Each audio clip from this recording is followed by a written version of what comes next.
An arrogant millionaire feared in the business world spent 5 years trapped in a deep coma. When his family decided to turn off the machines, a mysterious poor boy entered the hospital and did the impossible. The miraculous encounter not only brought the businessman back to life, but also revealed a devastating secret about his past. Now, with time running out, he must radically change who he is before it's too late. If this story interested you, don't forget to subscribe to our channel and tell us what city you're watching us from. We'll keep going. The Manhattan skyline glittered against the evening sky as Richard Blackwood's private helicopter descended toward the helipad atop the Blackwood Tower. Below him stretched the kingdom he had built through ruthless determination and an iron will that crushed anyone who stood in his way. At 52, Richard was at the pinnacle of his power, CEO of Blackwood Enterprises, one of the largest conglomerates in America, with holdings in technology, real estate, and media. The board meeting earlier that day had been particularly satisfying. He had publicly humiliated Marcus Jenkins, the marketing director, reducing the man to tears in front of his colleagues for a minor error in a presentation. Richard smiled at the memory. Fear was a powerful motivator, and no one inspired fear quite like he did. As the helicopter landed, his assistant Caroline rushed forward, tablet in hand, her expression tight with anxiety. At 35, she had survived longer than most in Richard's employ, having developed an almost supernatural ability to anticipate his needs and tolerate his mercurial temperament. "Mr. Blackwood," your wife called. "She wanted to remind you about your son's piano recital tonight." Richard scoffed, checking his Patek Philippe watch. "Tell her I have the Anderson deal to close. Timothy will have plenty more recitals." Caroline's eyes flickered with disapproval before she carefully masked her expression. "The recital starts in 20 minutes, sir. Your son is playing the opening piece." "Did I stutter, Caroline? The Anderson deal is worth $2.3 billion. I'm sure my 12-year-old will understand that Daddy had to secure his inheritance." He brushed past her, striding toward his private elevator. "Also, sir," Caroline continued, hurrying to keep pace, "Mr. Harrington called about the waterfront project. The environmental impact report revealed significant issues with the proposed site." Richard stopped abruptly, causing Caroline to nearly collide with him. "Tell Harrington to bury the report. Pay off whoever needs paying off. That property is too valuable to let some endangered fish or whatever get in our way." "Sir, that would be illegal." "That's why we have lawyers, Caroline," Richard cut her off coldly. "Make it happen." Inside his office, Richard loosened his tie and poured himself a glass of 30-year-old scotch. The floor-to-ceiling windows offered a panoramic view of the city he felt he owned. He had clawed his way up from upper-middle-class suburbia to become one of the most powerful men in New York, and he'd left countless broken careers and relationships in his wake. His phone buzzed with a text from his wife, Elizabeth. "Timothy asked if you were coming. I don't know what to tell him anymore." Richard deleted the message without responding. Elizabeth had known what she was getting into when she married him. She enjoyed the benefits of his wealth and power. She could handle the downsides. The intercom buzzed, and Caroline's voice filled the room. "Mr. Blackwood, Mrs. Chen from Horizon Tech is on line 1. Richard smiled. Horizon Tech was a promising startup he had been eyeing for acquisition, or rather, for dismantling and absorbing its most valuable assets while discarding the rest, including its founder, Linda Chen. "Linda, how wonderful to hear from you," he greeted with false warmth. "Mr. Blackwood," Linda's voice was tense, "I'm calling about your latest offer. It's significantly lower than what we discussed last week." "Market conditions change, Linda. My analysts believe your valuation was optimistic." "This isn't what we agreed on," Linda's voice hardened. "We shook hands on the original figure." Richard laughed softly. "A handshake isn't a contract, Linda. Business is business. Take the offer or watch your company run out of runway in 6 months. Your choice." After hanging up, Richard felt the familiar rush of adrenaline that came from exercising his power. He had Linda Chen exactly where he wanted her, desperate and with few options. By next week, Horizon Tech would be his on his terms. The evening. Stretched ahead of him, calls to make, strategies to plan, competitors to crush. Timothy's recital was long forgotten, as Richard lost himself in the work that had consumed his life. Hours later, as midnight approached, Richard finally headed home to his penthouse apartment on Park Avenue. The doorman greeted him with a forced smile that didn't reach his eyes. Even his building staff feared him. His apartment was dark and silent. Elizabeth had left a note on the kitchen counter. "Timothy was amazing tonight. He got a standing ovation. He looked for you in the audience. The entire time." Richard crumpled the note and tossed it in the trash. He'd make it up to the boy with some expensive gift tomorrow. That always worked. The next morning dawned bright and cold. Richard was already on his treadmill by 5 a.m., pushing himself through a punishing workout while reviewing quarterly reports on the screen in front of him. Physical discipline was as important as mental discipline in his philosophy of success. By 7 a.m. he was in his office, already barking orders at his executive team via video conference. "The Singapore numbers are pathetic. I want Johnson replaced by the end of the day. And someone get me those projections for the Anderson deal. I needed them yesterday." Caroline entered with his usual breakfast, black coffee and a protein shake, and a stack of documents requiring his signature. "Your wife called again," she said hesitantly. "She asked if you'd be home for dinner tonight. It's your anniversary."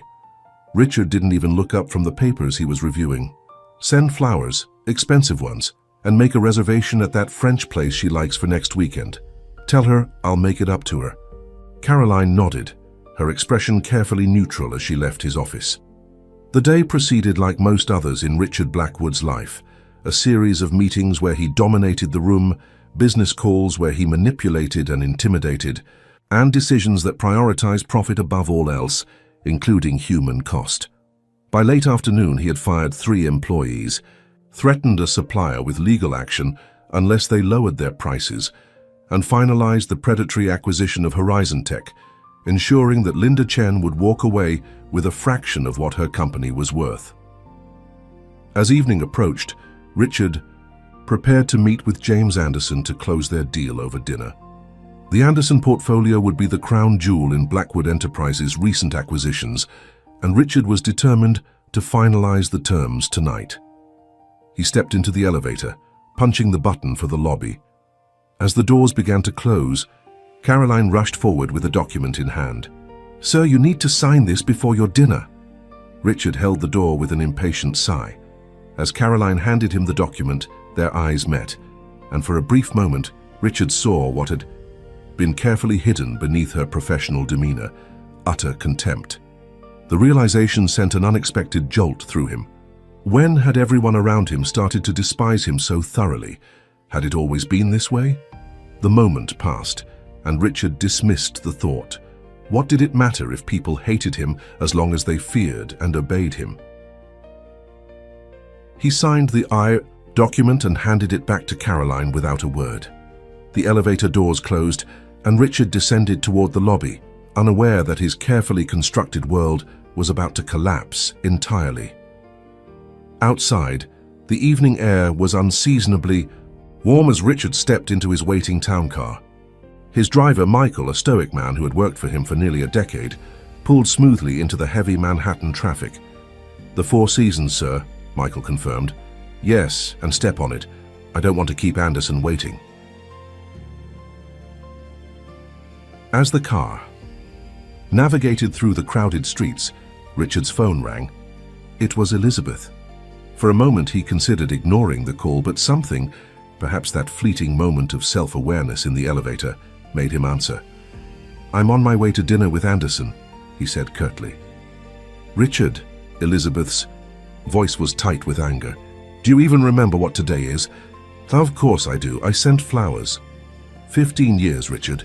15 years of marriage, and you send flowers with a card your assistant probably signed." Richard pinched the bridge of his nose. "I'm making reservations for us next weekend. That French place you like." "I don't want dinner next weekend," Elizabeth's voice cracked. "I want a husband who remembers what matters. Timothy hasn't seen you in weeks. I barely recognize you anymore." "I'm building an empire for you and Timothy," Richard snapped. "Everything I do is for this family." "No," Elizabeth said quietly. "Everything you do is for yourself." The call ended, and Richard stared at his phone, a flicker of unease passing through him. He pushed it aside. Elizabeth would calm down. She always did. As the car approached an intersection near Central Park, the traffic light turned yellow. Michael began to slow, but Richard leaned forward impatiently. "Just go through it, we're already late." Michael hesitated, but then accelerated through the changing light. They were halfway through the intersection when a delivery truck barreling down the cross street ran its red light. Richard saw the truck's headlights for only a split second before impact. There was a deafening crash, the screech of metal against metal, and then the world began to spin as the town car was thrown violently across the intersection. In those final moments of consciousness, as the car rolled and glass shattered around him, time seemed to slow. Richard Blackwood, the man who believed he owned the world, suddenly faced the terrifying reality that he controlled nothing at all. 5 years passed like a whisper in the sterile quiet of room 1142 at New York Presbyterian Hospital.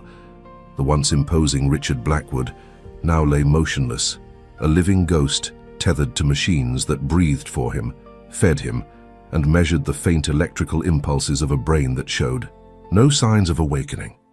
The private room had been transformed into something between a medical facility and a shrine.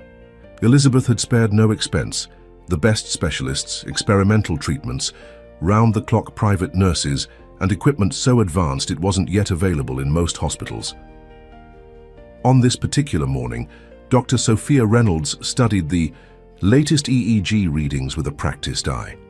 After 5 years as Richard's neurologist, she had grown accustomed to delivering the same grim update to Elizabeth Blackwood, though the words never became easier to say. Elizabeth entered the room precisely at 10 a.m. as she did every Tuesday and Friday. At 45, she remained elegant and composed, though fine lines of exhaustion had permanently etched themselves around her eyes. Behind her walked Timothy, now 17, tall and solemn with his father's sharp features softened by his mother's gentle eyes.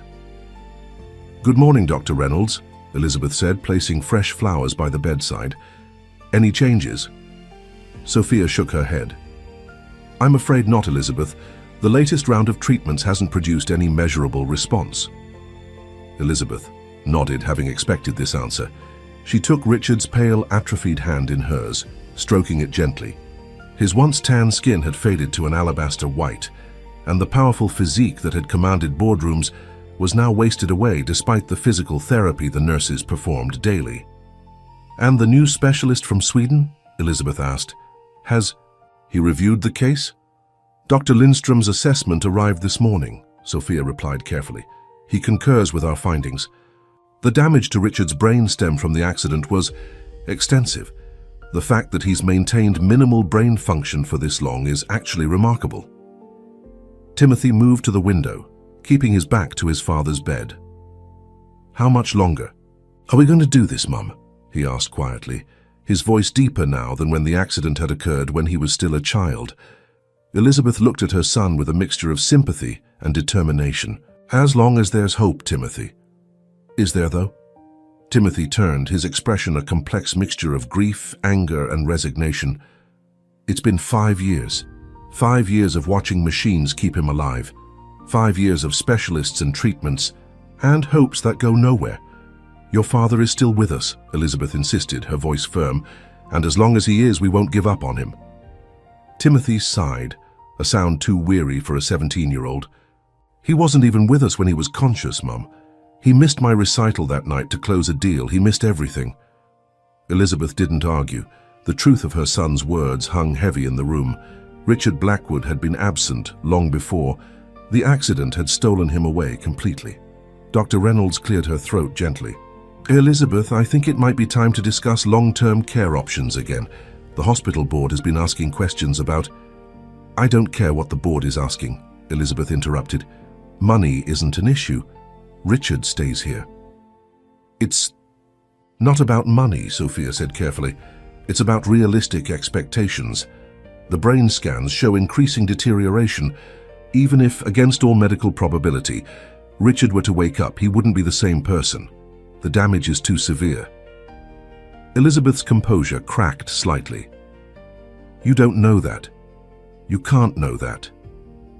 "Mom," Timothy said gently, moving to her side. "Maybe it's time we start thinking about what Dad would want. He wouldn't want to live like this, connected to machines, unable to control anything. That would be his worst nightmare." The room fell silent, except for the rhythmic beeping of monitors and the soft hiss of the ventilator. Elizabeth looked at her husband's face, still handsome despite the hollowing of his cheeks and the pallor of prolonged unconsciousness. "2 more months," she finally said. "The treatment from Japan starts next week. If there's no improvement after that..." She couldn't finish the sentence. Dr. Reynolds nodded. "That's reasonable, Elizabeth. We'll continue with the current protocol and incorporate the Japanese approach. But I think it's wise to prepare yourselves." After the doctor left, Elizabeth sat in the chair beside Richard's bed, still holding his hand.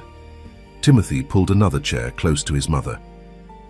"Do you remember when I was 9 and Dad took us sailing?" Timothy asked suddenly. It was the summer before he started Blackwood Enterprises. Elizabeth smiled faintly. "On Lake George. He rented that beautiful blue sailboat. He spent the whole day with us," Timothy continued. "No phone calls, no business meetings. Just the 3 of us on the water. He taught me how to read the wind."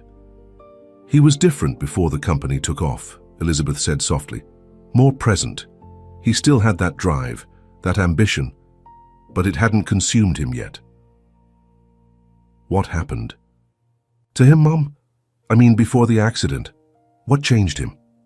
Elizabeth was quiet for a long moment, her eyes fixed on her husband's unresponsive face.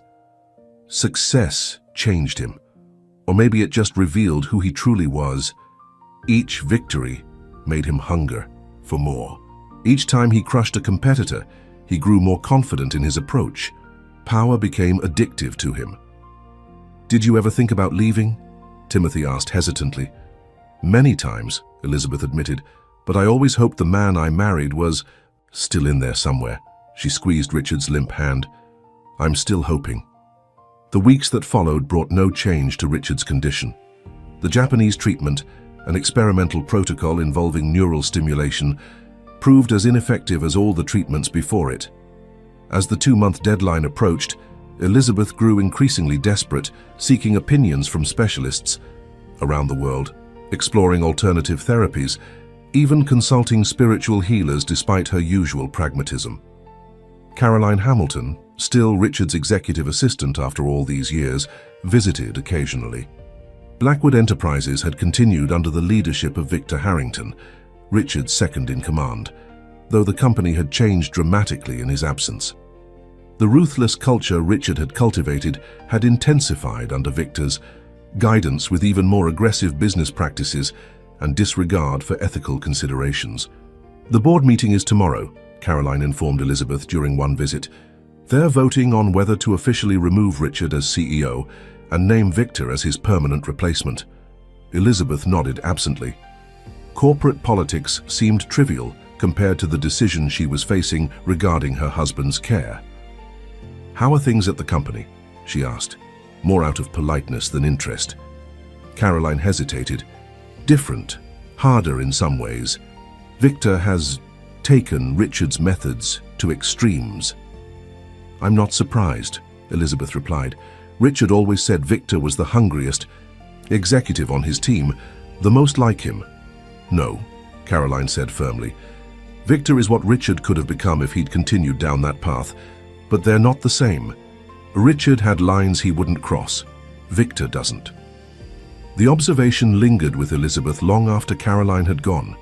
Had there still been humanity in Richard beneath the ruthless exterior, or was that just what she needed to believe? 2. Days before the end of the 2-month period, Dr. Reynolds called an urgent meeting with Elizabeth and Timothy. They gathered in a small conference room near Richard's hospital suite, joined by Dr. Martin Graves, the hospital's chief of neurology, and a legal representative from the hospital administration. "I've asked you here today because we need to make some difficult decisions," Dr. Reynolds began gently. "The latest comprehensive scans show continued deterioration in Richard's brain function. At this point, medical science has done everything possible." "What are you saying?" Elizabeth asked, though she already knew. Dr. Graves leaned forward, his expression compassionate but direct. "Mrs. Blackwood, we believe it's time to consider withdrawal of life support. Richard has been in a persistent vegetative state for 5 years, with no signs of improvement. The ethical and medical consensus is clear in cases like this." "You want me to let my husband go," Elizabeth said, her voice hollow. "We want you to consider what Richard would want," Dr. Reynolds corrected gently. "From everything you've told us about him, he was a man who valued control, strength, and independence." Timothy took his mother's hand. "Mom, I think they're right. Dad wouldn't want to exist like this. He wouldn't want us suspended in grief. Forever either." Elizabeth closed her eyes, tears finally breaking through her careful composure. "How would it happen?" The doctors explained the process, how the ventilator would be removed, how medication would ensure Richard felt no discomfort, how he would likely pass peacefully within hours. "I need time to think," Elizabeth said, rising from her chair. "Just a day or two." "Of course," Dr. Reynolds assured her. "This is entirely your decision, and we'll support whatever you choose." That night, Elizabeth sat alone in Richard's hospital room, the machines beeping their steady rhythm in the darkness. She spoke to him as she often did, unsure if any part of him could hear her words. "I don't know what to do, Richard," she whispered. "I've held on so long because letting go feels like failing you. But maybe holding on is the real failure. Not accepting what is, not allowing you dignity." She laid her head on the edge of his bed, exhaustion and grief finally overwhelming her. "Give me a sign," she murmured. "Anything to tell me what you want." Morning came with no sign, no miracle. Elizabeth met with Timothy for breakfast in Mainzeisendide, the hospital cafeteria, both of them hollow-eyed from sleepless nights. "I've made my decision," she told her son, her voice steady despite her reddened eyes. "It's time to let him go." Timothy nodded, reaching across the table to squeeze his mother's hand. "It's the right thing, Mum. Dad would understand." By afternoon, the paperwork was complete. The hospital chaplain had visited, and close family. Members had been notified. The procedure would take place the following morning at 10 a.m., giving everyone time to say their goodbyes. As twilight settled over the city, Elizabeth and Timothy sat vigil at Richard's bedside. Caroline had visited briefly, as had a few of Richard's oldest friends, though most of his social circle had drifted away over the years of his unconsciousness. "Remember that Christmas in Aspen?" Timothy asked, sharing memories as they had been doing all evening. "When Dad tried to cook breakfast and set off all the smoke alarms," Elizabeth laughed softly. "He was so determined to make those pancakes himself. No chef, no catering, just him in an apron making a disaster of the kitchen." "He wasn't always terrible," Timothy said quietly. "Just lost somehow." As night deepened outside the hospital, a nurse entered to check Richard's vitals one last time before the night shift change. She worked efficiently, recording numbers and adjusting equipment. "Try to get some rest," she advised Elizabeth gently. "Tomorrow will be difficult. I'll be just outside if you need anything." Elizabeth nodded gratefully, settling back into her chair for what would be her final night with Richard. Timothy had gone to get coffee from the cafeteria, promising to bring back something for his mother as well. The hospital corridor outside was quiet, most visitors having left for the night. The rhythmic sounds of the medical equipment created a familiar lullaby that had accompanied Elizabeth's vigil for 5 long years. She was drifting into an uneasy sleep when the door to Richard's room creaked open. Assuming it was Timothy returning, with coffee, Elizabeth didn't immediately look up. It was only when she heard light footsteps, too light to be her teenage son's, that she raised her head and saw something impossible. A boy stood at the foot of Richard's bed, small and thin, no more than 8 or 9 years old. He wore faded jeans and a grey hoodie that seemed too large for his frame. His sneakers were worn and dirty, his dark hair tousled as if he'd been running. But it was his eyes that struck Elizabeth most, deep blue and unnaturally intense, filled with a wisdom that seemed impossible for a child. "Who are you?" Elizabeth asked, rising from her chair, How did you get in here? The boy didn't answer immediately. Instead, he moved to Richard's side, studying the unconscious man with solemn focus. He's been like this a long time, the boy finally said, his voice soft but clear. Elizabeth reached for the call button beside the bed. I'm going to have to ask you to leave. This is a private room. I can help him, the boy said simply, not looking up from Richard's face. Elizabeth's finger hesitated over the button. What did you say? I can help him wake up. The boy finally turned those unsettling blue eyes toward her. That's why I'm here. A mixture of emotions swept through Elizabeth. Confusion, indignation, and beneath it all a desperate flicker of hope she thought had been extinguished years ago. Who are you? She repeated. Are you lost? Where are your parents? The boy shook his head, impatience crossing his young face. That doesn't matter right now. What matters is that tomorrow you're going to let him go, and it's not his time yet. Elizabeth felt a chill run through her. No one outside the immediate family and hospital staff knew about tomorrow's decision. How could you possibly know that? Instead of answering, the boy placed his small hand on Richard's arm. He was a bad person, wasn't he, before the accident? The blunt assessment startled Elizabeth. He was complicated, she said carefully. He could be difficult, demanding, but he provided for us. He built something significant. He hurt people, the boy said matter-of-factly. He thought being powerful meant making others feel small. Elizabeth didn't know how to respond to this strange child who spoke with such certainty about a man he couldn't possibly know. I should call security, she said, reaching again for the button. You can, the boy agreed, but then he'll never wake up. Elizabeth's hand froze. Logic told her this was absurd. A child who had somehow wandered into her husband's room, making impossible claims. Yet something in the boy's steady gaze made her hesitate. What's your name? She asked. Some people call me Sam, the boy replied, though something in his tone suggested this wasn't his real name. And how exactly do you think you can help my husband, Sam? The best neurologists in the world have tried for 5 years. Sam moved closer to Richard's head, studying the pale, unconscious face with interest. They tried to fix his brain. That's not the only part of him that needs fixing. Before Elizabeth could respond, the door opened and Timothy entered, carrying 2 cups of coffee. He stopped abruptly at the sight of the small boy standing by his father's bed. Mom, who's this? He asked, setting the coffees down on a side table. He says his name is Sam, Elizabeth explained, her voice uncertain. I'm not sure how he got, in here. Timothy approached the boy carefully. Hey there, are you lost? This is a private room. Sam looked up at Timothy, studying him with the same intense gaze he'd directed at Richard. You've grown a lot since your piano recital, he said. Timothy's eyes widened. What did you say?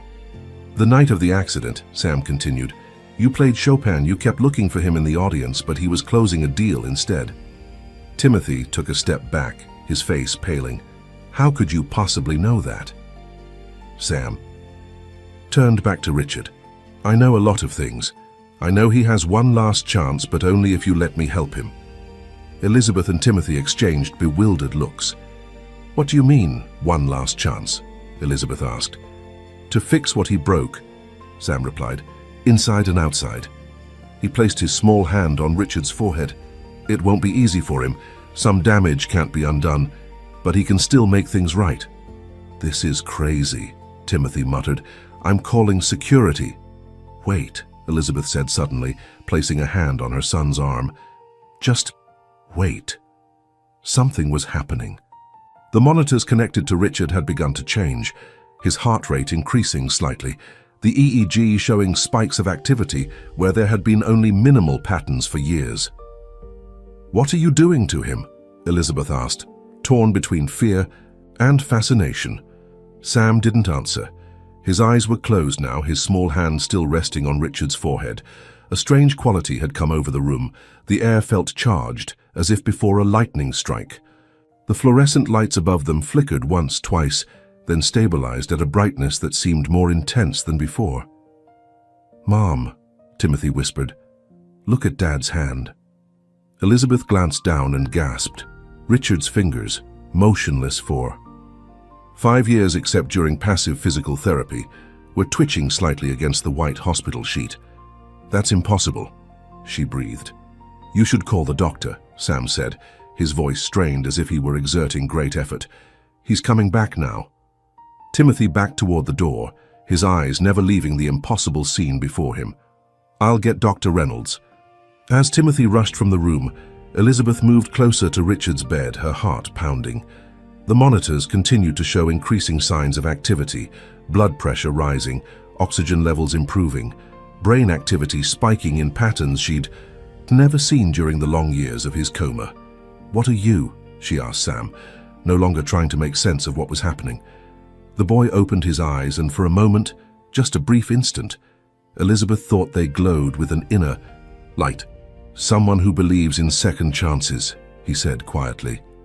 The door burst open as Dr. Reynolds rushed in, followed by Timothy and 2 nurses.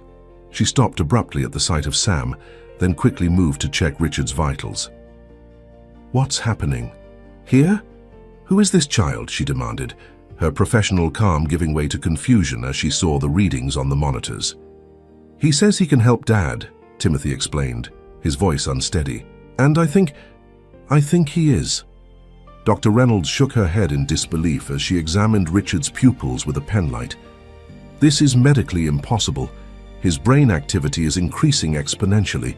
These patterns suggest—" She broke off as Richard's eyelids fluttered. The room fell into stunned silence, broken only by the accelerating beep of the heart monitor. "It's time," Sam said, stepping back from the bed. "He needs space." The medical team moved in swiftly, checking vitals, adjusting equipment, their professional training taking over despite their astonishment. Elizabeth and Timothy stood back, clutching each other's, hands so tightly their knuckles were white. "Richard?" Dr. Reynolds called, leaning over her patient. "Richard, can you hear me?" For several breathless seconds, nothing happened. Then, slowly, Richard Blackwood's eyes opened for the first time in 5 years. His gaze was unfocused at first, blinking against the bright hospital lights. Dr. Reynolds quickly dimmed them, continuing to speak to him in a calm, clear voice. "Richard, you're in the hospital. You've been unconscious for a long time. Don't try to speak yet, just blink if you can understand me." After a moment that seemed to stretch into eternity, Richard blinked deliberately. A choked sob escaped Elizabeth. Timothy wrapped an arm around his mother's shoulders, his own eyes wide with disbelief. "This is unprecedented," one of the nurses whispered. "Richard, I'm going to ask you to squeeze my hand if you can," Dr. Reynolds continued, placing her hand in his. After a moment of concentration, his fingers closed weakly around hers. The room erupted into controlled chaos. Nurses checking equipment, Dr. Reynolds performing quick neurological assessments, a call going out for the neurology team to assemble immediately. In the commotion, Elizabeth looked around for Sam, but the boy was nowhere to be seen. "Where did he go?" she asked Timothy. "The boy, Sam, where is he?" Timothy glanced around the crowded room. "I don't know. He was just here a minute ago." Elizabeth pushed through the medical personnel to the door, looking out into the corridor. It was empty except for a night nurse at the distant station and an orderly mopping the floor near the elevators. "Did you see a young boy come out of this room?" she asked the orderly. The man looked up, puzzled. "No, ma'am. Nobody's come out of that room except your son when he went to get the doctor." Elizabeth returned to the room, a strange feeling settling over her. "He's gone," she told Timothy, "and no one saw him leave." "Mrs. Blackwood," Dr. Reynolds called, drawing her attention back to the bed. "Your husband is trying to speak to you." Elizabeth rushed to Richard's side. His eyes, those sharp grey eyes she had thought she might never see again, focused on her face with effort. His lips moved, but no sound emerged, his vocal cords weak from years of disuse. "Don't try to talk yet," Dr. Reynolds advised. "Your body needs time to remember how." Richard's face contorted with frustration. His hand moved weakly, fingers making a writing motion. "He wants to write something," Timothy said, grabbing a notepad and pen from the bedside table. Richard's hand trembled as he gripped the pen, his coordination severely compromised. With painstaking effort, he scrawled a single word on the pad, the letters shaky but legible. Boy?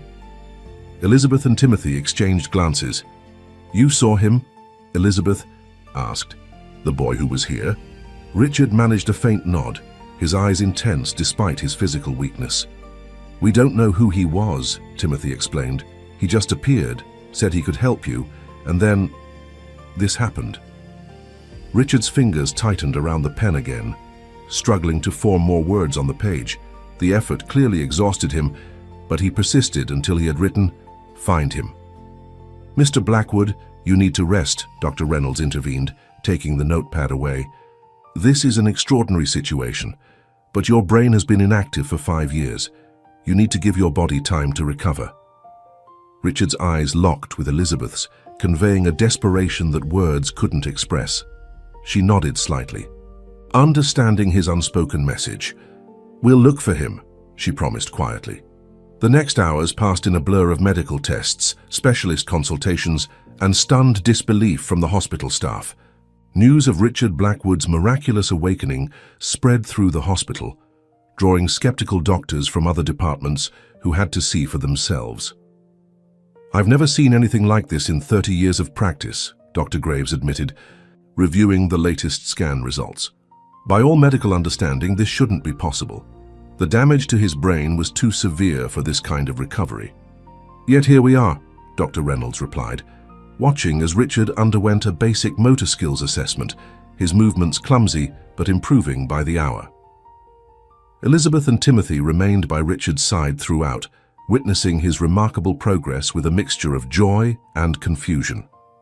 By morning he could speak in a hoarse whisper, though complete sentences still eluded him.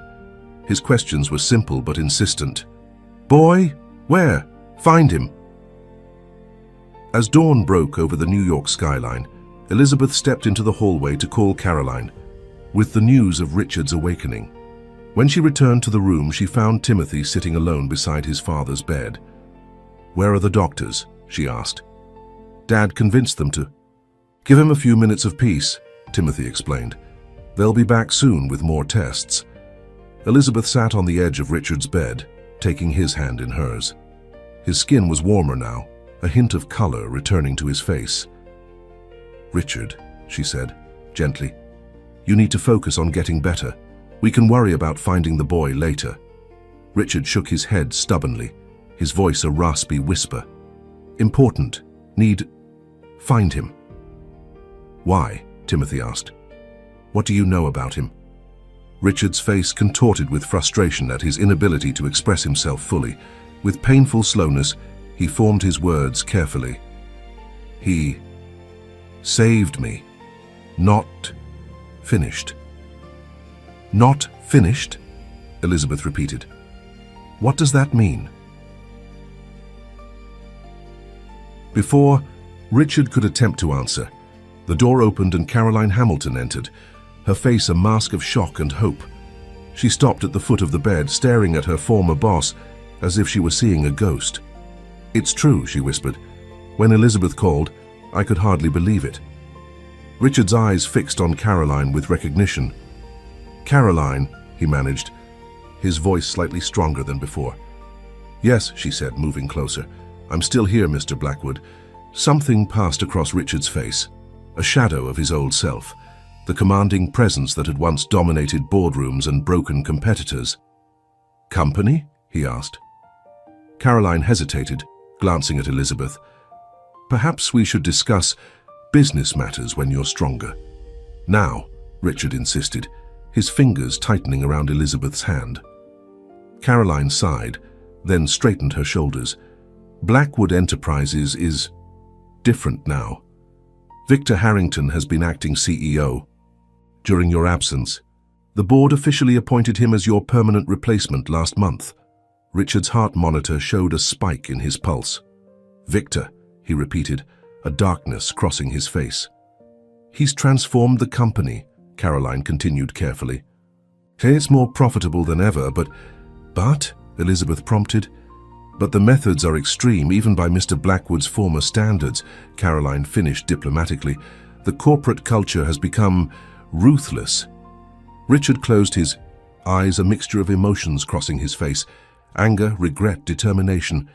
When he opened them again, there was a clarity that hadn't been there before. "Phone," he demanded, his voice stronger than it had been since waking. "Richard, you're in no condition," Elizabeth began. "Phone," he repeated firmly. "Need to." "Carlet's board, my company." Dr. Reynolds entered the room, frowning at the elevated readings on Richard's monitors. "That's enough excitement for now," she said authoritatively. "Mr. Blackwood needs rest. His recovery is still in the earliest stages." Richard fixed the doctor with the commanding stare that had once made executives tremble. "Need to find...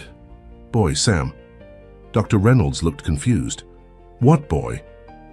"The child who was here last night," Elizabeth explained, "just before Richard woke up." The doctor's frown deepened. "Mrs. Blackwood, there was no child in this room last night. Hospital security is quite strict, especially in the ICU. No unauthorized visitors, particularly not children." "But we all saw him," Timothy insisted. "He was right here. He put his hand on Dad's forehead and then everything changed." Dr. Reynolds exchanged a concerned glance with her colleagues. "I understand this is an emotional time, but there was no child recorded entering this floor last night. Perhaps in the excitement and stress of the situation, not imaginary," Richard rasped, his frustration evident. "Real. Find him." As the medical team insisted on continuing their examinations, Elizabeth pulled Timothy aside. "We need to find that boy," she whispered. "Your father is fixated on him, and I don't think he'll rest until we do." Timothy nodded. "I'll check the hospital security footage. Someone must have seen him. And I'll talk to every nurse and orderly on this floor," Elizabeth added. "He couldn't have just vanished." As they formulated their plan, neither noticed Richard watching them intently, his eyes clearer and more focused than they had any right to be after 5 years of unconsciousness. Nor did they see the shadow that passed briefly across the window outside his room, a small figure visible for just a moment against the morning light before disappearing from view. 3 weeks after his miraculous awakening, Richard Blackwood sat in a wheelchair on the private terrace of his Park Avenue penthouse, a cashmere blanket across his legs. Despite the warm spring air, the Manhattan skyline spread before him, a testament to the power and wealth he had accumulated over decades of ruthless business dealings. Dr. Reynolds had called his recovery unprecedented and medically inexplicable. Physical therapy that should have taken months had been compressed into weeks. His speech had returned almost completely, though occasionally he still struggled to find words. His cognitive functions were remarkably intact, defying all neurological expectations for someone emerging from a 5-year coma.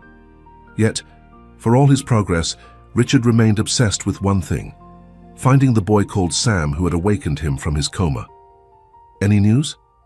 he asked as Elizabeth joined him on the terrace, carrying a tray with his medications and a glass of water. She shook her head, setting the tray on the table beside him. "The private investigators are still looking, but they haven't found anything new.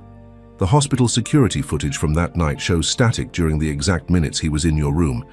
None of the staff remember seeing a child matching his description." Richard's jaw tightened. "He was real, Elizabeth. I saw him.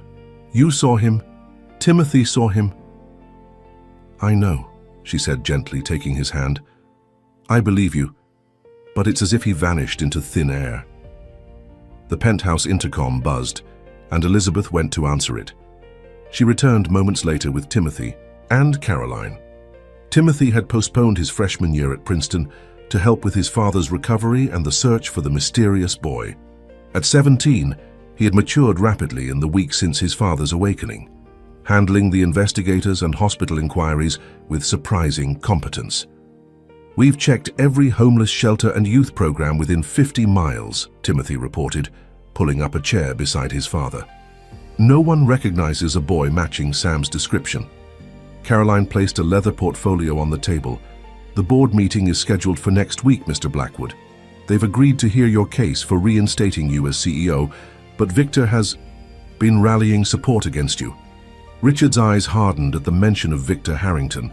During his absence, Victor had transformed Blackwood Enterprises into an even more ruthless corporation than Richard had built, employing tactics That crossed ethical and sometimes legal boundaries. What's he been saying? Richard asked, his voice steady but tight with controlled anger. That your recovery, while remarkable, doesn't mean you're fit to lead the company again, Caroline replied carefully. He's suggesting a medical evaluation before any decisions are made. He's afraid, Richard said, a ghost of his old predatory smile crossing his face. As he should be. Elizabeth frowned. Richard, are you sure this is what you should be focusing on right now? Your recovery is proceeding exactly as it should, he interrupted. Finding Sam and reclaiming my company are my priorities now. Timothy exchanged a concerned glance with his mother. Since awakening, Richard had shown glimpses of his old ruthless nature, particularly when discussing Victor Harrington, but there were also moments of surprising tenderness and reflection that had never been part of his character before. Dad, Timothy said carefully, why is finding this boy so important to you? What do you think he can tell you? Richard was quiet for a long moment, his eyes distant as he gazed out at the city. He didn't just wake me up, Timothy. He showed me something, gave me a message. I can't explain it fully, but I need to understand what happened. What message? Elizabeth asked. Before Richard could answer, the elevator to their penthouse chimed, announcing another arrival. The private nurse appeared on the terrace. Mr. Blackwood, Detective Morris is here to see you about the investigation. Richard straightened in his wheelchair. Send him in. Detective James Morris was a veteran of the NYPD who had taken early retirement to open a private investigation firm. Richard had hired him specifically to lead the search for Sam, offering an exorbitant fee for his exclusive attention to the case. Mr. Blackwood, Morris greeted, stepping onto the terrace. The detective was a solidly built man in his 50s, with shrewd eyes and the careful manner of someone who had seen too much to be easily surprised. Mrs. Blackwood, Timothy. What have you found? Richard demanded, dispensing with pleasantries. Morris pulled out a tablet. We've been analyzing traffic camera footage from the streets surrounding the hospital on the night of your awakening. Most showed nothing unusual, but a camera 2 blocks away captured this. He turned the tablet to show them a grainy image of a small figure in a grey hoodie walking away from the hospital. The child's face wasn't visible, but the build and clothing matched their description of Sam. Can you track where he went? Elizabeth asked eagerly. Morris shook his head. That's the strange part. He appears on this camera, walks exactly 2 blocks, and then simply vanishes. We've checked every camera in a 10-block radius. He doesn't appear on any of them. What about facial recognition? Richard asked. We don't have a clear image of his face, Morris explained, and even if we did, he's not in any database we can access. No missing child reports match his description. No school records we can find. It's as if this boy doesn't exist. Richard's expression darkened. Everyone exists, Detective. You just haven't looked hard enough. Morris didn't flinch under Richard's intense gaze. Mr. Blackwood, I've been doing this work for 30 years. I've never encountered a case quite like this. There's something unusual about this situation. What do you mean? Timothy asked. Morris hesitated. In my experience, when someone is this difficult to find, it's because they don't want to be found. But this is different. It's not just that we can't find him. It's almost as if he was never really there to begin with. He was there, Richard insisted, his voice hard, and I will find him with or without your help. I'm not abandoning the case, Morris assured him. I'm just suggesting we consider other angles. For instance, you mentioned he knew details about your family that he couldn't possibly know. That suggests some connection to you personally. Have you considered that he might be connected to someone from your past? Richard fell silent, a strange expression crossing his face. Elizabeth recognized it, the same look he'd had several times since waking, usually when he thought no one was watching. A mixture of recognition and what almost looked like fear. There is someone, Richard said finally, his voice barely audible. From a long time ago. Who? Elizabeth asked, surprised. In all their years of marriage, Richard had rarely spoken about his childhood or early life. Richard shook his head. I need to look into something first, a possibility. Morris nodded. I'll continue following the leads we have, but if you think of anything that might help, any connection, any reason this boy might have sought you out specifically, let me know immediately. After the detective left, Richard turned to Caroline. I need access to my old files, the personal ones from before Blackwood Enterprises. They should be in storage at the Hampton house. Caroline looked surprised. Richard had never been one to dwell on the past. I'll arrange to have them brought here tomorrow. No, Richard said firmly. I want to go there myself, tomorrow. Richard, you're not strong enough yet for a trip to the Hamptons, Elizabeth protested. Dr. Reynolds said... I don't care what Reynolds said, Richard cut her off. This is important. I need to see those files myself. Timothy studied his father carefully. What are you looking for, Dad? Richard's eyes met his son's, and for a moment his carefully constructed facade cracked, revealing something vulnerable underneath. Answers, he said simply, about who I was, who I became, and who Sam might be. Later that evening, after Caroline had gone and Timothy had retired to his room, Elizabeth found Richard in his study, staring at an old photograph she had never seen before. It showed two young boys by a lake, perhaps 8 or 9 years old, arms slung around each other's shoulders, grinning widely at the camera. "Who is that?" she asked, sitting beside him on the leather sofa. Richard's finger traced the image of the dark-haired boy beside his younger self. "Michael Sullivan," he said quietly. "My best friend when I was a kid. We spent every summer together at my grandparents' lake house in Vermont." Elizabeth was surprised. In 20 years of marriage, Richard had never mentioned this friend. "You... never told me about him." "No," Richard agreed, his voice distant. "I never told anyone about Michael." Something in his tone made Elizabeth uneasy. "What happened to him? Did you lose touch?" Richard carefully returned the photograph to his desk drawer. "Something like that." Before Elizabeth could press further, Richard's phone rang. He glanced at the screen and his expression hardened. "Victor," he said, answering the call and putting it on speaker. "Richard," Victor Harrington's smooth voice filled the room. "I heard you're planning to attend the board meeting next week. How ambitious of you, given your condition." "My condition is improving daily," Richard replied coldly. "I'll be resuming my position as CEO by the end of the month." Victor laughed, the sound devoid of warmth. "I admire your confidence, Richard, but things have changed. The company has evolved beyond your outdated approach." "You mean you've stripped it of whatever ethics I managed to maintain?" Richard countered. "Ethics?" Victor sounded genuinely amused. "That's rich coming from you, Richard. You taught me everything I know about crushing the competition and maximizing profit at any cost. I've simply perfected your methods." Elizabeth watched as Richard's hand tightened around the phone. "We'll see what the board has to say about your perfected methods when I present evidence of your offshore accounts and the bribes you've been paying to secure contracts in Southeast Asia." A moment of silence followed. "You're bluffing," Victor finally said, though his voice had lost some of its confidence. "You've been in a coma for 5 years. You don't have access to that information." "I have friends in unexpected places," Richard replied. "Caroline has been quite helpful in keeping certain records for me."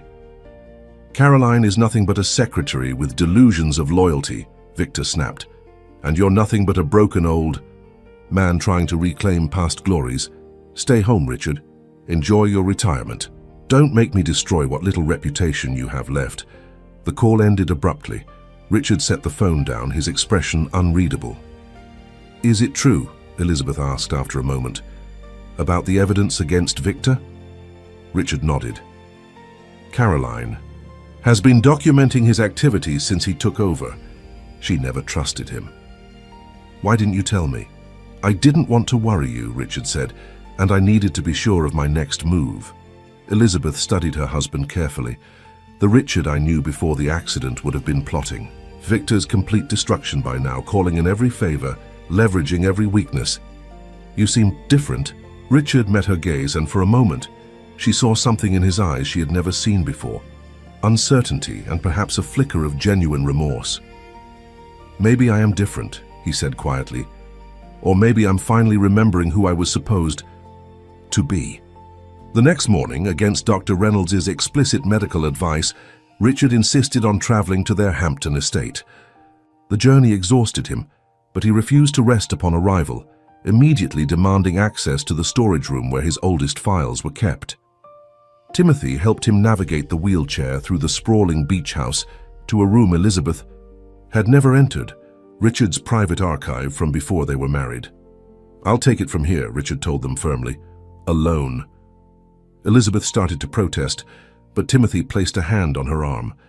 "Let him do this, Mom," he said quietly. "I think he needs to." Reluctantly, she agreed, and they left Richard alone in the room filled with boxes of his past. Hours passed. Elizabeth checked on him once, only to be brusquely dismissed. Finally, as evening approached, Richard emerged, looking exhausted, but strangely calm, a dusty file box on his lap.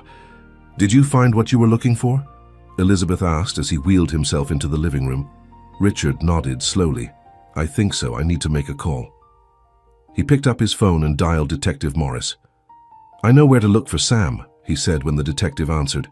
"Lake Champlain, Vermont, a town called Whiteshore. There's a property there that belonged to my grandparents, the Blackwood Lake House."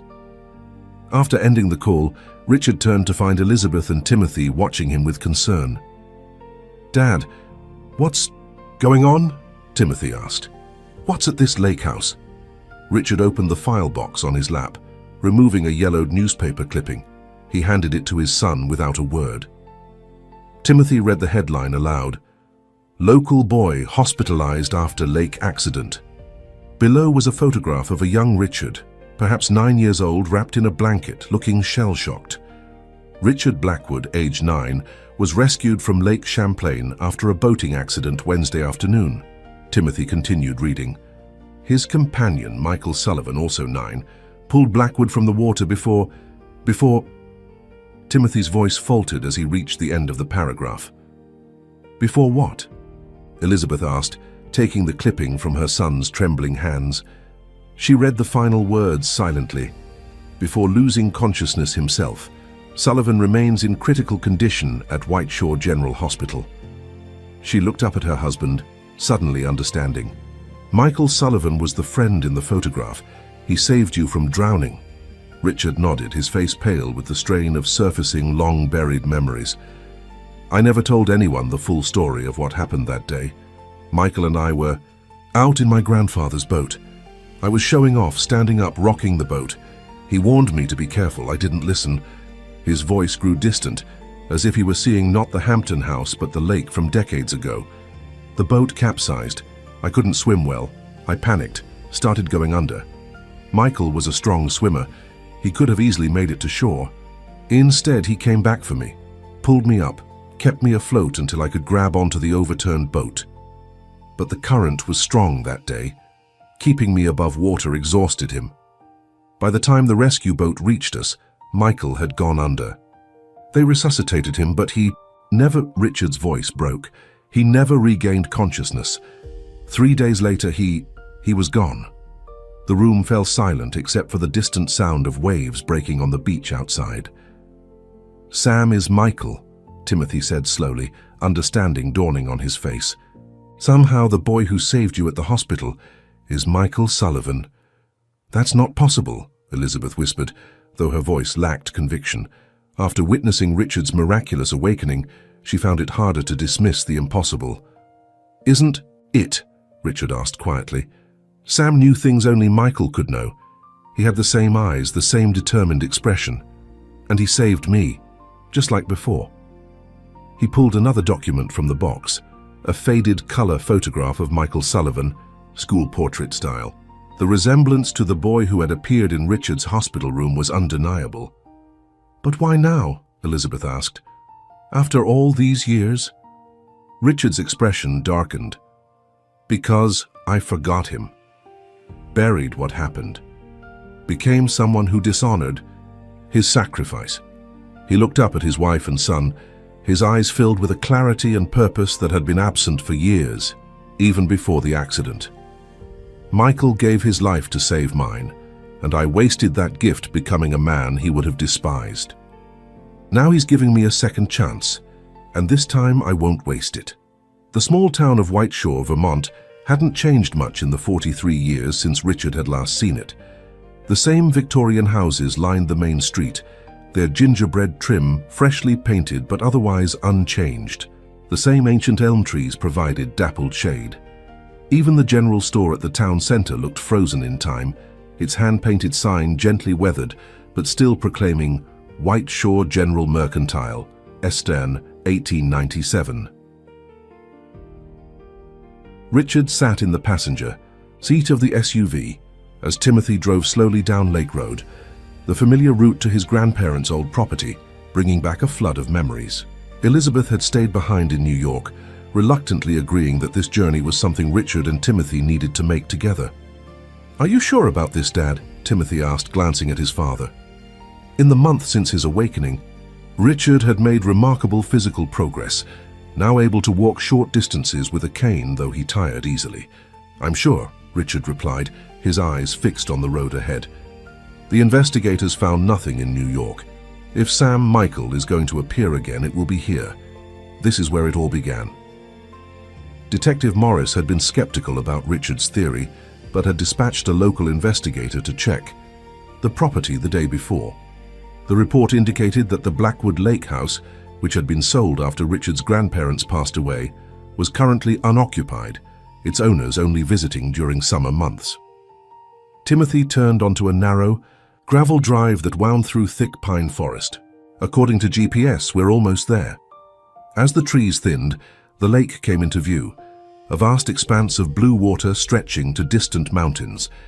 And there, perched on a gentle slope overlooking the shore, stood the Blackwood Lake house. Richard's breath caught at the sight. The new owners had maintained the property well, the cedar shingles aged to a silver gray, the wide porch still wrapping around three sides of the house. Only the color had changed, the dark green trim of his childhood now replaced with a cheerful blue. "It's smaller than I remembered," Richard murmured as Timothy parked in the gravel driveway. "Most things are when we revisit them as adults," Timothy replied, turning off the engine. Richard opened his door slowly, breathing in the pine-scented air. With careful movements, he eased himself out of the vehicle, leaning heavily on his cane. Timothy hurried around to support him, but Richard waved him off. "I need to do this myself," he said firmly. Together they approached the house, climbing the 3 steps to the porch with Richard pausing to catch his breath at the top. The property was peaceful in the late afternoon light, the only sounds being the gentle lapping of waves against the shore and the distant call of a loon. "So this is where it happened?" Timothy asked, looking out toward the lake. "Where Michael saved you?" Richard shook his head. "Not here by the house. There's a cove about a quarter-mile down the shoreline. That's where we capsized." He turned away from the house, moving toward a path that led along the waterfront. Timothy followed closely, ready to offer support if needed. "We came here every summer," Richard said as they walked slowly. "My family and the Sullivans. Our fathers were college roommates. Michael and I were born 2 weeks apart. We joked we were almost twins." The path curved through stands of birch trees, their leaves rustling in the gentle breeze. Richard's steps grew slower, more labored, but he pressed on with grim determination. "Michael was everything I wasn't," he continued. "Kind, thoughtful, always thinking of others.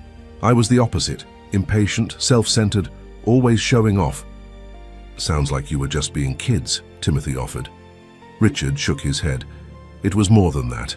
Even then there was something harsh in me.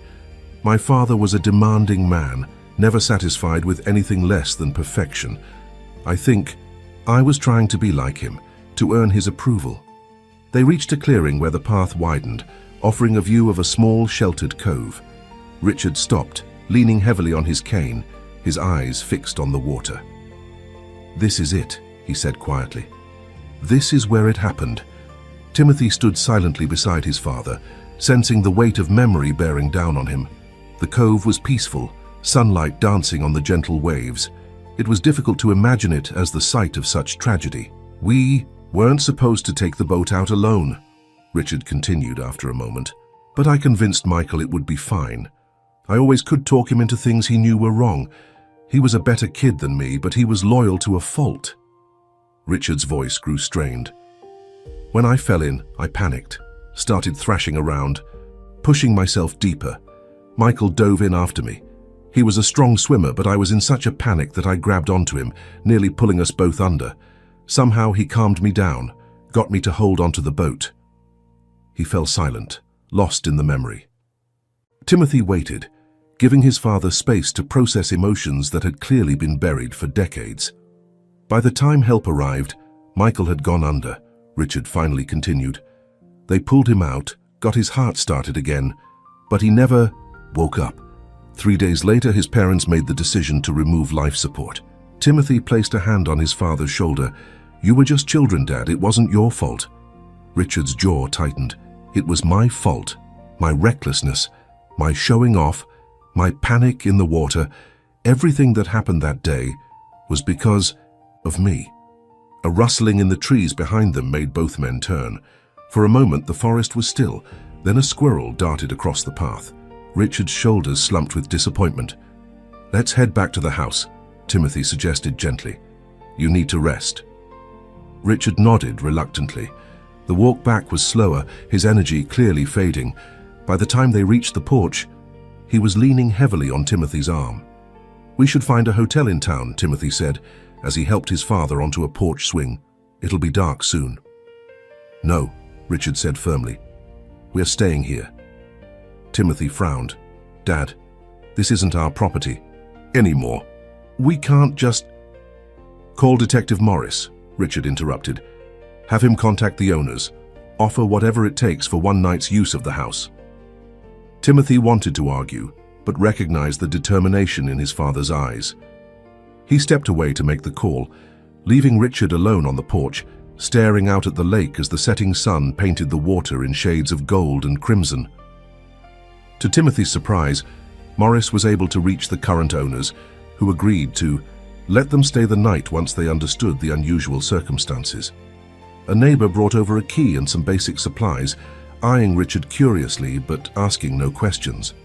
Inside, the house had been extensively renovated, though the basic layout remained the same.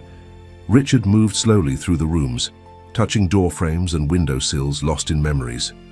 "My room was up there," he said, pointing to the second floor. "Michael always stayed in the guest room next to mine. We'd sneak out onto the roof, through the dormer windows at night, looking at the stars, making plans for the future." His voice faltered. Plans he never got to fulfill.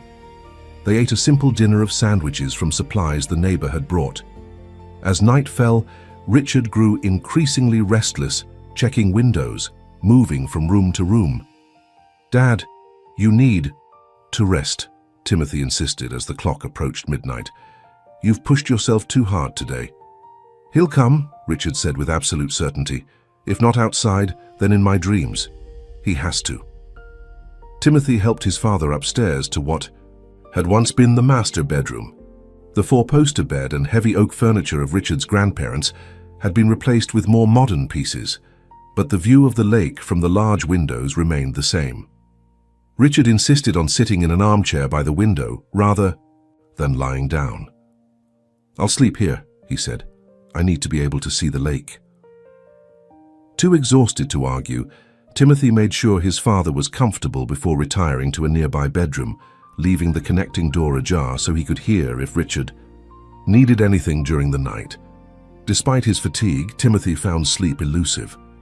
The strange circumstances of their journey, his father's obsession with finding the mysterious boy, and the emotional weight of the stories he'd heard that day kept his mind racing. It was well past 2 in the morning when he finally drifted off. Sound woke him, a voice not his father's coming from the next room. Timothy sat up, instantly alert.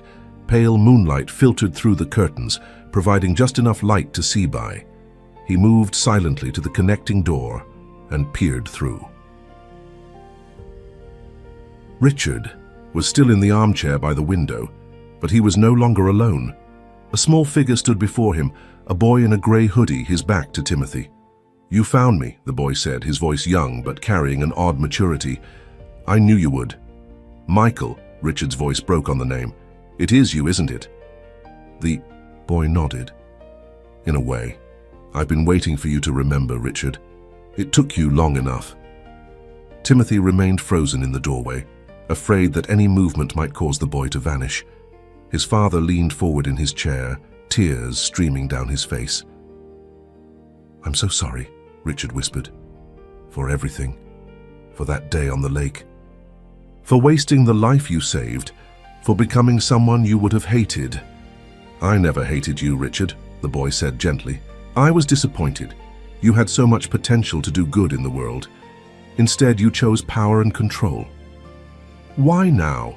Richard asked. Why come back after all these years? The boy, Michael or Sam or whatever he truly was, moved to the window, gazing out at the moonlit lake. Because you were running out of time, and I couldn't bear to see your life end without redemption. What do you mean, running out of time? Timothy found himself speaking, unable to remain silent any longer. The boy turned, seeming unsurprised by Timothy's presence. In the moonlight, his features were clearer than they had been in the hospital, a serious face with intense blue eyes that seemed to hold wisdom far beyond his apparent years. Your father's brain sustained severe damage during his coma. The boy explained, turning back to Richard. I was able to wake him to restore much of his function, but I couldn't repair everything. The doctors haven't detected it yet in their tests, but the damage will progress. Richard nodded slowly. I've suspected as much. The headaches, the moments of confusion, the temporary loss of feeling in my left side. How long do I have? A year of clarity, perhaps a little more, the boy replied. After that, the deterioration will accelerate. Timothy stepped fully into the room. No, that's not possible. The doctors said he's recovering exceptionally well. They can only see what their instruments show them, the boy said. There are some things science can't yet measure. Richard held up a hand to quiet his son's protests. It's all right, Timothy. I've known something was wrong. A year is more than I deserve. Don't say that, Dad, Timothy pleaded. It's true, Richard insisted. After everything I've done, the people I've hurt, the way I've lived my life, I'm lucky to have any time at all. The boy moved closer to Richard. That's why I'm here. Not just to wake you, but to offer you a chance to make things right before it's too late. To save not just your body, but your soul. How? Richard asked, his voice barely audible. How can I possibly make up for decades of cruelty and selfishness in 1 year? By remembering who you were before ambition corrupted you, the boy said. By making amends to those you've wronged. By using your remaining time to create a legacy of compassion rather than fear. He placed a small hand on Richard's arm. It won't be easy. Those you've hurt won't trust your transformation. Some will actively work against you. You'll face resistance from those who profited from your old ways, especially Victor. Victor, Richard's expression darkened. He's taken everything I built and made it worse. And who taught him how to be ruthless? The boy asked gently. Who showed him that profit matters more than people? Richard's shoulders slumped with the weight of recognition. I did. Your first test will be at the board meeting, the boy continued. How you handle Victor will reveal whether you're truly committed to change. What should I do? Richard asked. The boy shook his head. I can't tell you that. You have to find your own path to redemption. But I'll be watching, and I'll return when you need me most. He stepped back, and Timothy noticed with a jolt that the boy's feet didn't seem to quite touch the floor. A faint, golden glow appeared around his silhouette. Wait, Richard called desperately. There's so much more I need to ask you. So much. I don't understand. The boy smiled, a gentle expression that transformed his serious face. Understanding isn't always necessary for forgiveness, Richard. Sometimes acceptance is enough. Timothy blinked, and in that instant the boy vanished. One moment he was standing by the window, bathed in moonlight, and the next he was gone, leaving no trace of his presence. Richard slumped in his chair, suddenly looking every one of his 52 years and more. Did you see him, Timothy? Did you hear him? Tell me I'm not losing my mind. Timothy moved to his father's side, kneeling beside the chair. I saw him, Dad. I heard everything. Richard took his son's hand, gripping it with surprising strength. Then you know what I have to do. 1 year to make things right. To become the man Michael always believed I could be. We'll do it together, Timothy promised, whatever it takes. Richard nodded, his eyes drifting back to the window and the lake beyond. It starts with Victor and the board meeting. I've been planning to destroy him, to expose his corruption and reclaim my company through force. That's the old Richard speaking. What will the new Richard do? Timothy asked. A look of determination settled over Richard's features. Something much harder than revenge. Something that requires more courage than ruthlessness ever did. What's that? Richard turned to his son, his eyes clear and focused despite the late hour and emotional exhaustion. Forgiveness, compassion, the very things I've spent a lifetime dismissing as weakness. He struggled to his feet, leaning on his cane but standing straight. Come on, we need to get back to New York tomorrow. There's so much to do and so little time. As they left the room, neither man noticed the small footprints that appeared briefly in the dust on the windowsill before fading away like morning mist under the rising sun. The boardroom of Blackwood Enterprises occupied the entire top floor of Blackwood Tower, with floor-to-ceiling windows offering panoramic views of Manhattan. Once, Richard had found power in these views, a tangible reminder of his dominance over the city's business world. Now, as he stood at the head of the massive conference table, waiting for the board members to arrive, he felt something entirely different, a profound sense of responsibility and surprisingly regret. "Are you sure about this approach?" Caroline asked quietly, arranging presentation materials at each seat. "It's not too late to use the evidence against Victor." Richard shook his head. "No. Destroying Victor won't undo the damage I've done. It would only perpetuate the cycle." Caroline studied him with poorly concealed concern. Since his return from Vermont 3 days ago, Richard had been different, more reflective, less combative. She had attributed the change to exhaustion, but now she wasn't so sure. "He won't show you the same mercy," she warned. "Victor will do everything in his power to keep you from reclaiming your position." "I'm counting on it," Richard replied, cryptically. The boardroom doors opened, and Elizabeth and Timothy entered. Elizabeth crossed to her husband, straightening his tie in a gesture of affection and support. "How are you feeling?" she asked softly, noticing the slight tremor in his hands that had begun appearing intermittently since their return from Vermont. "I'm fine," Richard assured her, though they both knew it wasn't entirely true. The headaches were getting worse, and there had been moments of confusion that he tried to hide, but that his family had begun to notice. Timothy approached, nodding toward the elevators where the indicator lights showed multiple cars ascending to their floor. "They're on their way up. Are you ready for this?" Richard took a deep breath, centering himself. "As ready as I'll ever be." The board members began arriving in groups of 2 and 3, 12 men and women representing some of the most powerful financial interests in the country. Many had served on the board since Richard founded the company, growing wealthy from his aggressive business strategies. Their reactions to seeing him standing at the head of the table ranged from shock to cautious pleasure to barely concealed dismay. The last to arrive was Victor Harrington. At 45, Victor was at the height of his power, tall, impeccably dressed, with the confident bearing of a man accustomed to getting his way. He stopped short at the sight of Richard, then quickly composed himself into a mask of professional courtesy. "Richard," he greeted with a cold smile, "how good to see you up and about. We weren't expecting you to personally attend today." "Victor," Richard acknowledged with a nod, "I wouldn't miss it." The tension between the two men was palpable as Victor took his seat at the opposite end of the table, the CEO's seat that had been Richard's for decades.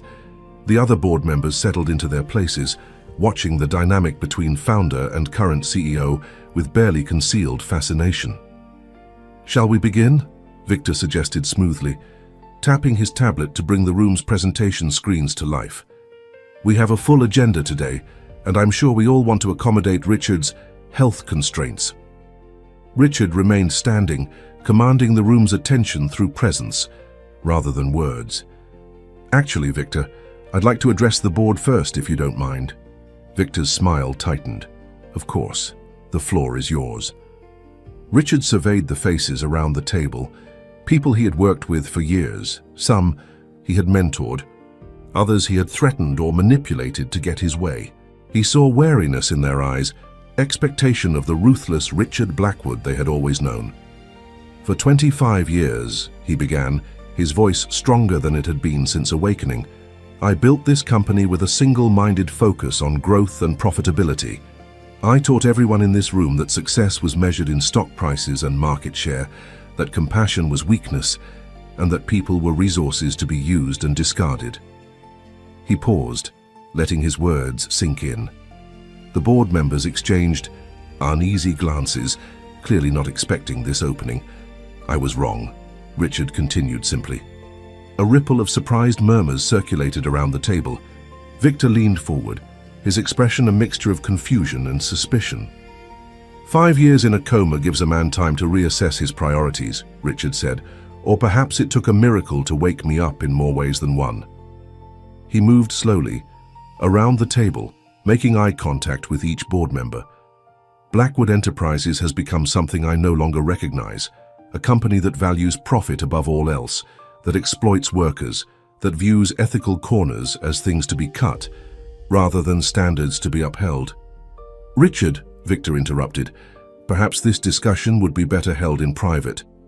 Your emotional state after your long recovery. My emotional state is perfectly clear, Victor, Richard cut him off firmly, clearer than it's been in decades. He turned to address the board directly. I'm not here to reclaim my position as CEO, not today. I'm here to propose a new direction for the company that bears my name. With a nod to Caroline, the presentation screens changed to display a comprehensive new corporate structure and ethical framework. Richard outlined his vision: fair labor practices, environmental responsibility, community investment, and a corporate culture built on respect rather than fear.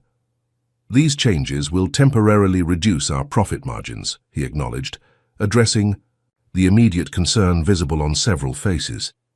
But they will create sustainable growth and restore this company's reputation. More importantly, they will allow us all to be proud of what we've built. Victor's laugh cut through the room, sharp, dismissive. This is absurd. Richard's medical ordeal has clearly affected his judgment. This bleeding heart approach would destroy everything we've built. Everything I built, Victor, Richard corrected quietly. And yes, it would dismantle the culture of fear and exploitation that I created and that you've perfected. He turned back to the board. I'm not asking for your decision today. I'm asking you to consider what kind of company you want to be associated with in the years to come. One that profits from harm, or one that succeeds while doing good. Martha Chen, one of the longest-serving board members, leaned forward. Richard, while these are admirable sentiments, the practical reality is that implementing such sweeping changes would destabilize the company. Our shareholders would benefit in the long term, Richard finished for her. I've included 5-year projections that show we would return to current profitability levels within 3 years, with more sustainable growth patterns thereafter.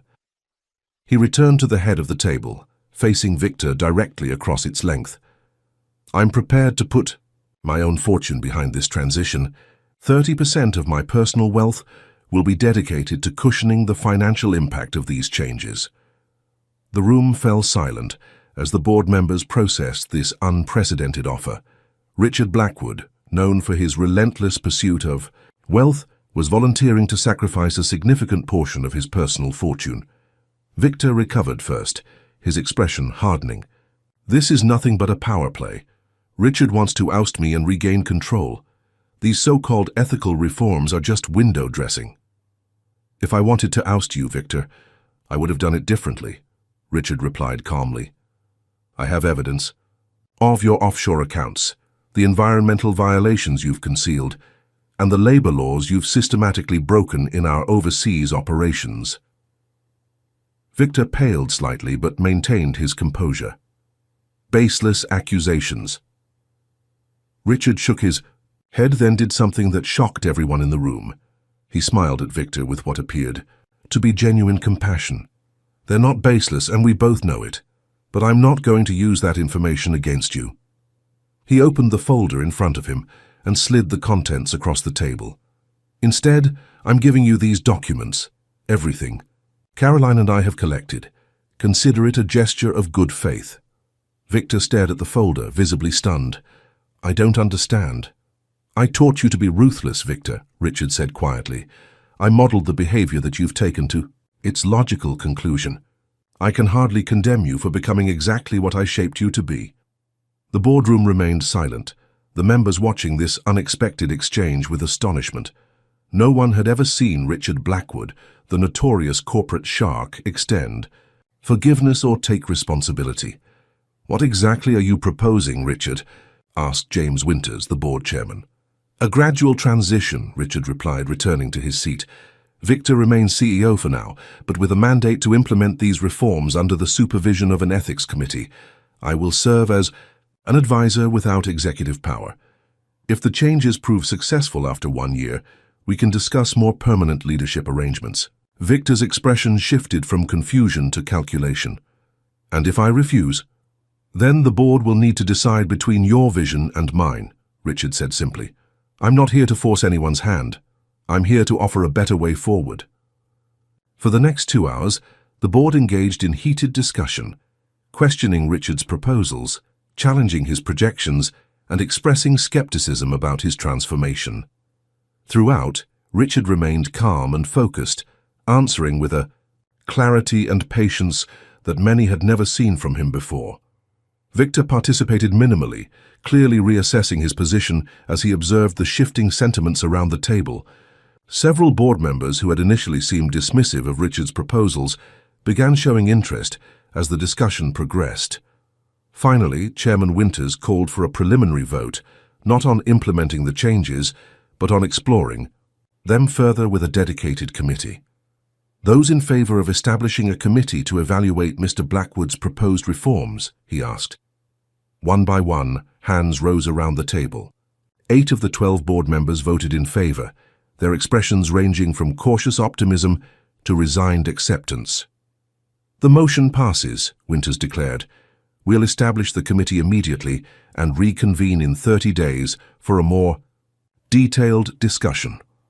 As the meeting adjourned, board members approached Richard individually, some expressing support, others voicing concerns, but all engaging with him in a way that acknowledged his unexpected approach. Elizabeth and Timothy waited patiently, pride evident in their expressions. Victor remained seated until the room had nearly emptied, then approached Richard with careful deliberation. I don't know what game you're playing, he said quietly, but this new persona won't fool me. The Richard Blackwood I know would never surrender power or advantage. You're right, Richard agreed. The Richard Blackwood you knew wouldn't. But near-death experiences have a way of changing perspectives. Victor studied him closely. This isn't over. No, Richard acknowledged. It's just beginning. The question is whether you'll fight me or join me in building something better than what we had before. Without waiting for a response, Richard turned away, signaling the end of their conversation. Victor stood motionless for a moment, then left without another word. As the boardroom emptied, Richard sank into his chair, suddenly exhausted. The tremor in his hands had worsened, and a familiar pressure was building behind his eyes, the precursor to the severe headaches that had been increasing in frequency. Dad? Timothy approached, concern evident in his voice. Are you okay? Richard nodded, though the effort cost him.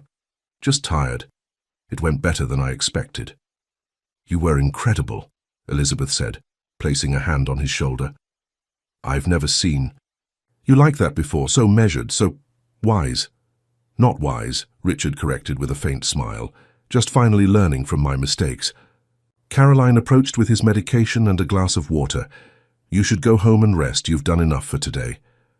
Richard took the pills gratefully, though he knew they would only dull the pain, not eliminate it. The headache was coming. On stronger now, blurring the edges of his vision. Victor won't give up easily, Caroline warned as she gathered their materials. He has too much to lose. I know, Richard acknowledged, but perhaps he also has something to gain. A chance at redemption, just as I've been given.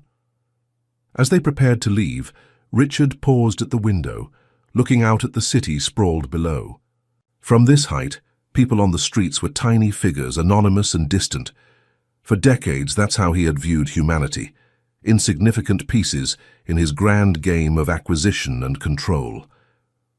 Now, as the sun gleamed off distant windows and cast long shadows between the buildings, he saw something different, a community of individuals, each with their own struggles, dreams, and potential for both harm and good.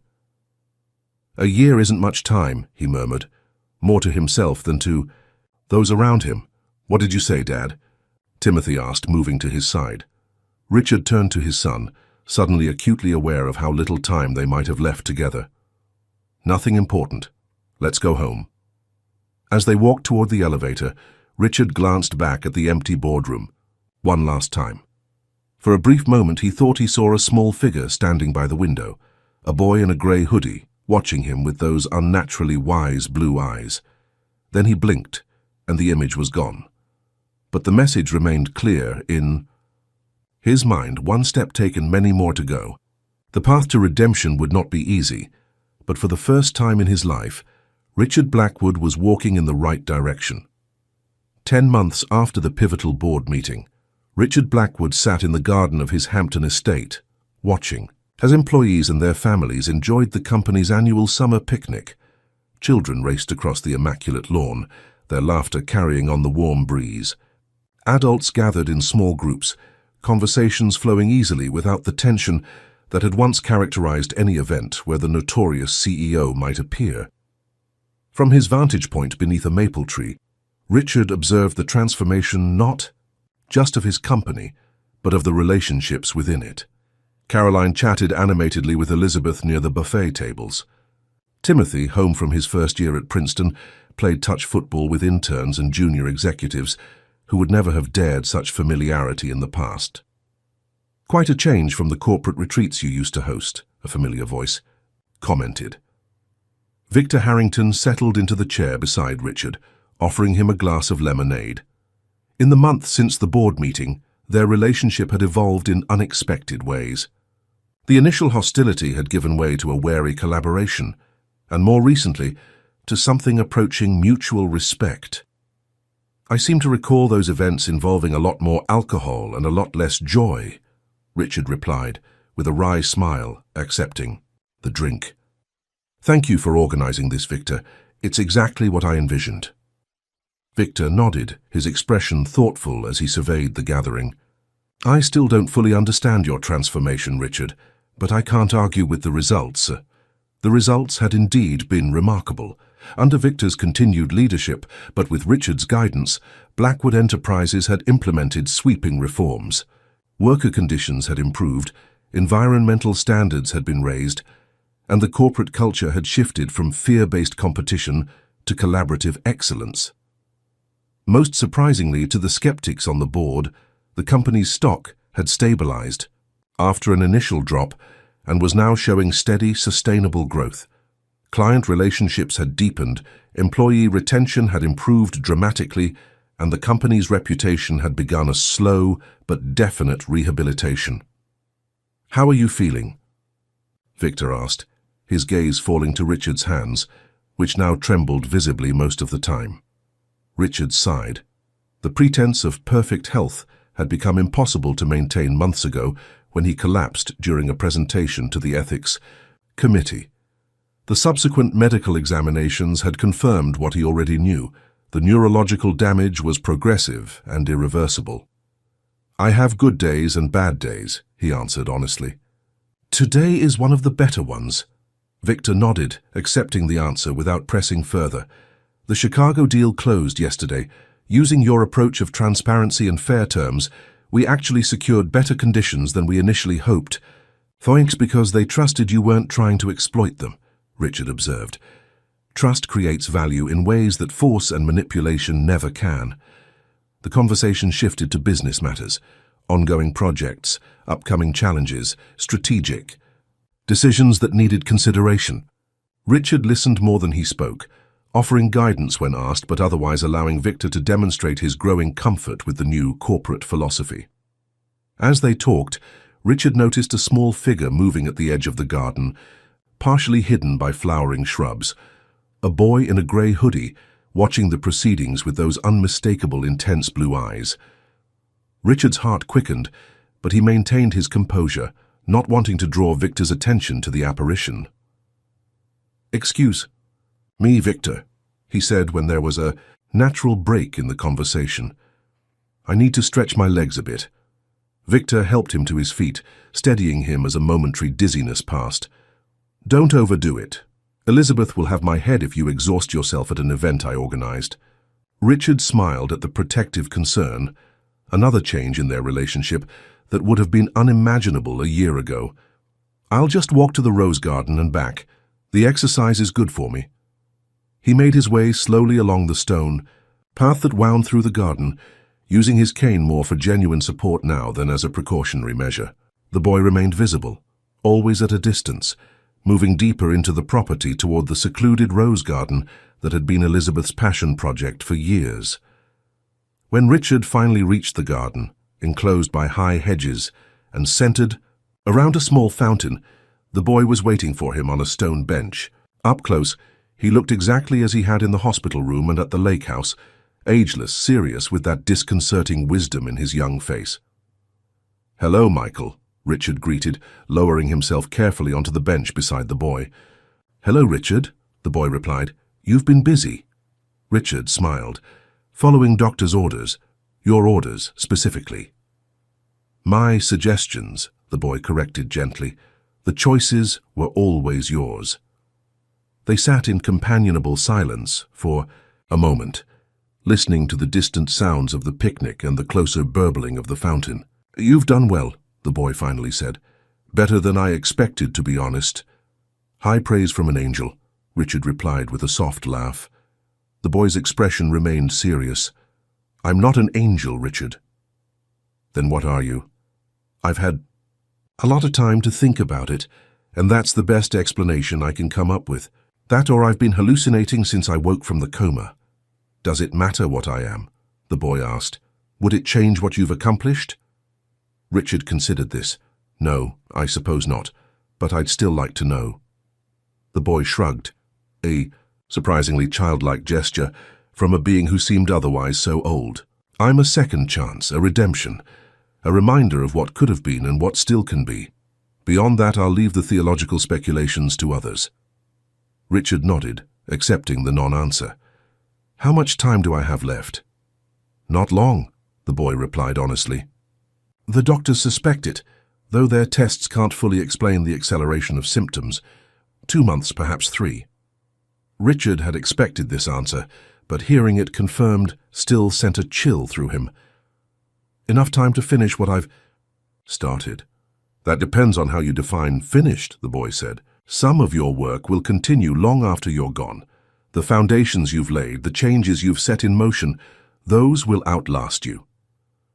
"And Victor? Can he be trusted to maintain the new direction?" The boy smiled faintly. "He's learning, just as you did. Your example has affected him more deeply than either of you realize." Richard glanced back toward the picnic, where he could see Victor now engaged in conversation with Timothy. "He has potential I never fully recognized.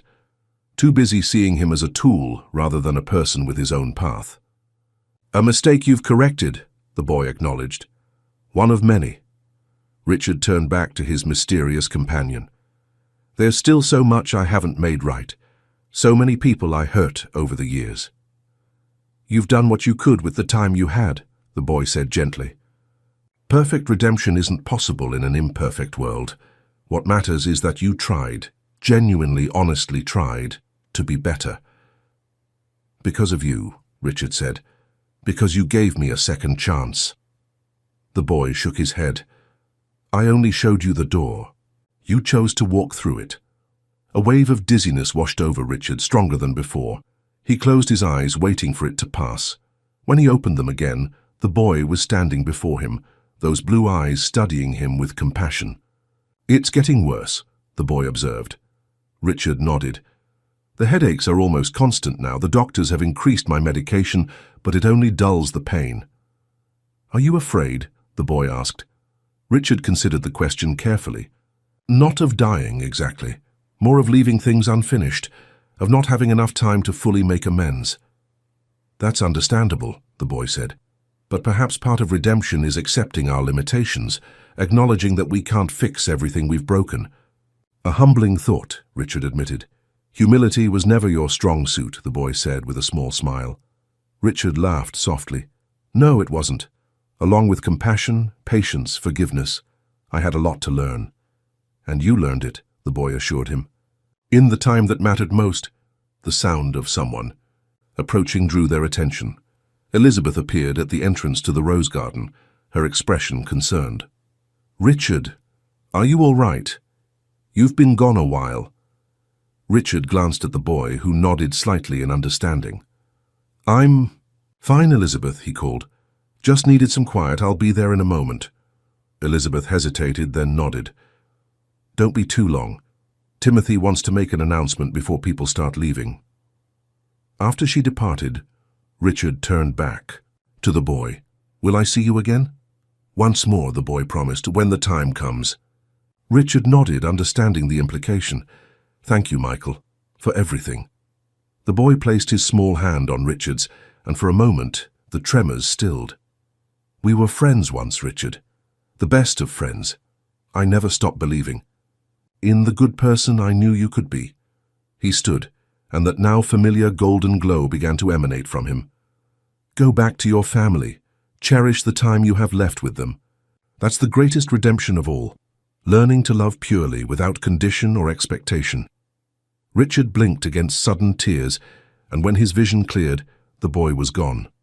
Only a slight depression in the grass where he had stood suggested he had been there at all. With effort, Richard rose and made his way back to the picnic. Elizabeth met him halfway, taking his arm to support him. You look like you've seen a ghost, she said, studying his face with concern. Richard smiled. Not a ghost, an old friend. Timothy was waiting for them near the main gathering, his expression a mixture of excitement and nervousness. Beside him stood a young woman Richard recognized as Sophia Greenlake, Timothy's girlfriend from Princeton. There. You are, Dad, Timothy said. We've been waiting for you. Richard settled into his chair, Elizabeth standing supportively behind him. I believe you have an announcement. Timothy took Sophia's hand, their fingers intertwining. Sophia and I are engaged. We're planning a wedding for next June after graduation. A chorus of congratulations erupted from the gathered employees and family members. Richard watched his son's face, radiant with happiness, and felt a bittersweet pang. Next June. He wouldn't be there to see it. As if reading his thoughts, Timothy knelt beside his father's chair. I know what you're thinking, Dad, but you'll be there. One way or another, you'll be part of it. Richard embraced his son, holding him tightly. I'm so proud of you, he whispered, of the man you've become, despite my failures as a father. Timothy pulled back, his eyes bright with emotion. You showed me that it's never too late to change, to become better. That's a gift I'll carry my whole life. The celebration continued into the evening, with toasts to the engaged couple and impromptu dancing on the lawn as the sun began to set. Richard remained at the center of it all, conserving his energy but fully present in a way he had never been before his awakening. As twilight deepened, he found himself seated beside Elizabeth, watching the joyful scene before them. It's beautiful, isn't it? She said softly. All these people, happy together. No fear, no power games. Just genuine connection. Richard took her hand, noticing how she no longer flinched at his touch, as she once had during the worst years of his ruthless ambition. I wish I had understood sooner what really matters. All the time, I wasted chasing the wrong things. Don't, Elizabeth said gently. Don't regret. We're here now. That's what counts.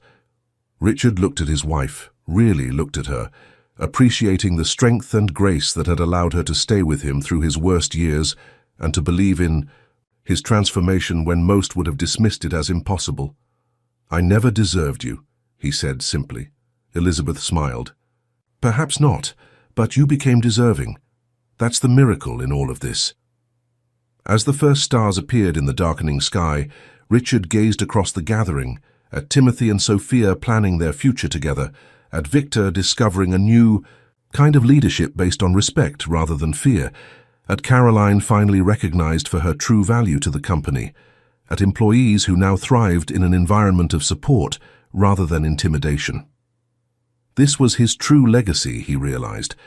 Not the buildings that bore his name or the fortune he had amassed, but the lives he had touched and the changes he had set in motion. The ripples would continue long after he was gone, spreading outward in ways he could only imagine. A soft breeze rustled through the garden, carrying the scent of roses and the distant sound of children's laughter. Richard closed his eyes, feeling a profound peace settle over him. Michael had been right. Redemption wasn't about perfection or even completion. It was about choosing a different path when given the chance, about remembering who you were meant to be before the world hardened your heart. In the fading light, Richard thought he glimpsed a small figure watching from the edge of the garden, a boy in a grey hoodie, smiling with approval before turning away. This time, Richard didn't feel urgency or desperation at the sight, only gratitude, and the quiet certainty that when the time came, they would meet again. For now, there was this moment, this gathering of people whose lives he had once controlled, through fear but who now chose freely to share their joy with him. There was his son, embarking on a future filled with promise. There was his wife, whose love had never faltered even when he had given her every reason to walk away. And there was Richard himself, no longer the ruthless titan of industry, but simply a man who had been given a second chance and had made the most of it. A man who had learned finally and just in time that true power came not from domination, but from compassion, not from control, but from connection. As the stars multiplied overhead and the celebration continued around him, Richard Blackwood embraced the precious gift he had been given